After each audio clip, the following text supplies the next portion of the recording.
ఒక విజన్ ఉంది, మార్కెట్లో బ్రాండ్ నేను ఎలా క్యూరేట్ చేయాలనుకుంటున్నారు, down the line of 5 to 6 years me company ఎక్కడ ఉండాలో మీకు ఒక క్లారిటీ ఉందంటే వెల్ అండ్ గుడ్.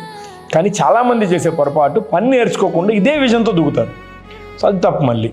సో పని నేర్చుకోవాలి, నాలెడ్జ్ తీసుకోవాలి, బయట సిస్టమ్ ఎలా వర్కౌట్ అవుతుందో తెలుసుకోవాలి, వర్క్మెన్షిప్ టీమ్ని ఎలా హ్యాండిల్ చేయాలో తెలియాలి, ప్రోడక్ట్ లెవెల్ స్టఫ్ ఎలా తీసుకొని రావాలి, ఆ మార్కెట్లో రియల్ ఎక్సెలింగ్ కంపెనీస్ ఏమున్నాయి, వాళ్ళు నాకు ఏమైనా కొలాబరేషన్ ఫార్మాట్లో ఏమన్నా సపోర్ట్ చేయగలరా, ఒకసారి దిగిన తర్వాత ఎస్థెటిక్స్ ఎలా ఉండాలి, ప్రోడక్ట్ ప్యాకేజింగ్ ఎలా ఉండాలి, ఇవన్నిటితో పాటు మీ డేర్ ఫీలింగ్ కూడా 100% కావాలి.